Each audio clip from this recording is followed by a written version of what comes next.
Hello दोस्तों, हम लोग बात कर रहे थे। अभी तक हम लोगों ने जाना था कि हिस्ट्री में कि अरब आक्रमण के बारे में जाना था हम लोगों ने कि किस प्रकार से पहला अरब आक्रमण हुआ या फिर पहला मुस्लिम आक्रमण उसे हम लोग कहते हैं, जो मोहम्मद बिन कासिम के द्वारा हुआ था। जो गवर्नर था किसका? जो गवर्नर था ईरान के शासक मंसूर अल हजाज का। और वो युद्ध हमने जाना था, बहुत ही डीप में जाना था कि आखिर क्यों युद्ध हुआ था। आज हम लोग जानेंगे तुर्क आक्रमण के बारे में। तुर्क आक्रमण के बारे में जानेंगे आज हम लोग। तो हम लोग स्टार्ट करते हैं आज तुर्क आक्रमण के बारे में। देखिए, जो मोहम्मद गजनवी था, मोहम्मद गजनी का नाम आपने सुना होगा। मोहम्मद गजनी का नाम बहुत ही फेमस नाम है, मोहम्मद गजनी। ये जो मोहम्मद गजनी था, इसने भारत पर 17 बार आक्रमण किया। लेकिन 17 बार आक्रमण करने के पीछे कारण क्या था? तो बहुत बड़ा रीजन नहीं था, लेकिन ये जो मोहम्मद गजनी था, आखिर ये आया कहां से था, सबसे बड़ा क्वेश्चन ये राइज होता है। ठीक है, तो हम लोग चलेंगे इससे इसके पीछे, इसके पापा के पास। और इसके पापा थे शुबुक्तगीन। कौन थे? शुबुक्तगीन। तो हम लोग बात करेंगे पहले बेस से, क्योंकि बेस मजबूत होता है तो बार बार बोला जाता है जब मूल मजबूत होगा तभी हम लोग ऊंचाइयों को छूते हैं। ठीक है, तो हम लोग चलते हैं आज तुर्की। तुर्की की बात अगर करें, तुर्की की अगर बात हम लोग करें तो तुर्की में समानिद साम्राज्य का शासन था। और वहां के जो शासक थे, वह उनका नाम था अबुल मलिक। क्या नाम था? अबुल मलिक। तुर्की के जो शासक थे उनका नाम था अबुल मलिक। तुर्की की बात अगर हम लोग कर रहे हैं, हम लोग बात कर रहे हैं तुर्की की। वर्तमान में इस देश का नाम हो गया है तुर्की। वर्तमान 2023 में इसका नाम बदल दिया गया और तुर्की इसका कर दिया गया नाम। तो ये जो तुर्की है, यहाँ समानिद साम्राज्य का शासन था। किसका शासन था? समानिद एम्पायर, समानिद वंश का शासन था दोस्तों। समानिद वंश का शासन था। और यहाँ के जो शासक थे उनका नाम था अबुल मलिक। अबुल मलिक जो थे यहाँ के शासक थे तुर्की के। अबुल यहाँ के समानिद वंश के जो राजा थे, इनका गुलाम था अल्पतगीन। अल्पतगीन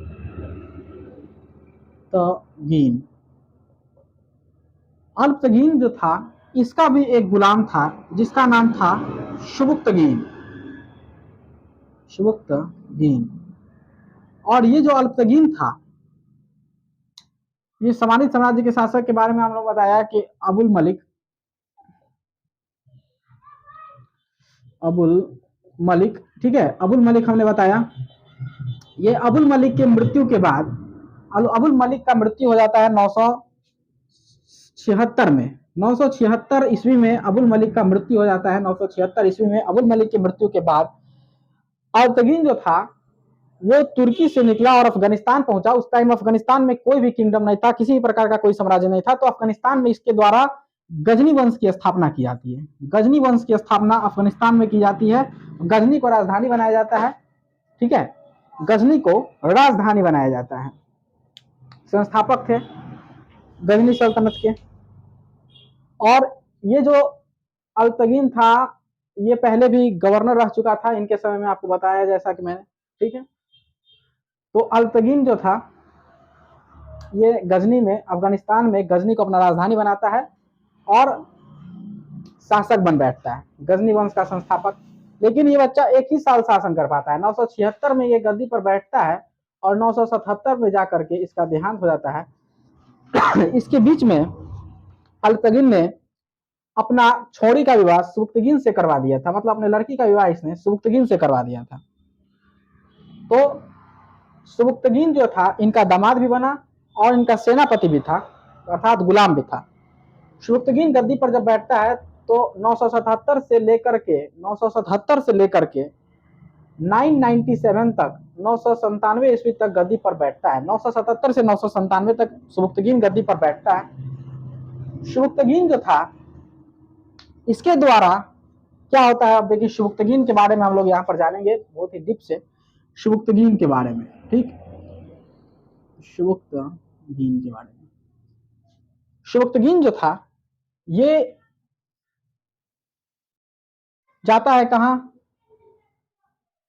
पहला भारत पर आक्रमण करता है। इसी के द्वारा भारत पर प्रथम तुर्क आक्रमण होता है। देखिए, जब प्रथम तुर्क आक्रमण इसी के द्वारा होता है। सिंध प्रांत के शासक थे, सिंध नहीं, देखिए इंडस सिंधु नदी वाला जो क्षेत्र है ना, सिंधु नदी वाला क्षेत्र कहें तो सरहिंद से लेकर के जलालाबाद तक और मुल्तान से लेकर कश्मीर तक, जलालाबाद अफगानिस्तान में पड़ता है। तो इस रीजन के सिंधु क्षेत्र के जो शासक थे उनका शाही वंश के शासक थे जिनका नाम था जयपाला। जयपाला यहाँ के शासक थे, ठीक है। और इनके ऊपर सुबुक्तगीन का अटैक होता है, यही था फर्स्ट, और ये होता है 977 एडी में, और ये सफल आक्रमण होता है बच्चा, ये सफल आक्रमण होता है जयपाल के ऊपर, और इस तरह से सुबुक्तगीन के द्वारा जयपाल को पराजित किया जाता है।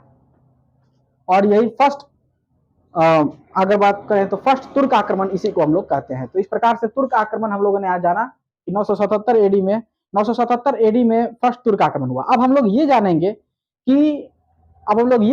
कि आखिर जो मुस्लिम आक्रमण हो रहे हैं भारत में, उनका पर्पस क्या है, उनका कोई ना कोई रीजन तो होगा ना, और उनका परिणाम क्या हुआ। ये दो चीज परीक्षा में हमेशा पूछता है। यूपीएससी मेंस की अगर बात करें तो वहां पर ये पूछता जाता है। तो जितने भी मुस्लिम आक्रमण हो रहे थे उसके 4 मुख्य कारण थे। पहला, जो मध्य एशिया वाला क्षेत्र था वो बहुत ही अशांत क्षेत्र था, वहां पर हमेशा कोई भी graveyard of the empire of Afghanistan को कहा जाता है, वहां पर कभी भी कोई सल्तनत नहीं रह पाया। उसके बाद से मध्य एशिया वाला क्षेत्र बहुत ही अशांत टाइप का था, इसलिए वो लोग भारत में आते थे, पहला कारण था। दूसरा, इस्लाम धर्म का प्रचार प्रसार करने हेतु आते थे। तीसरा, व्यापारिक दृष्टि से आते थे।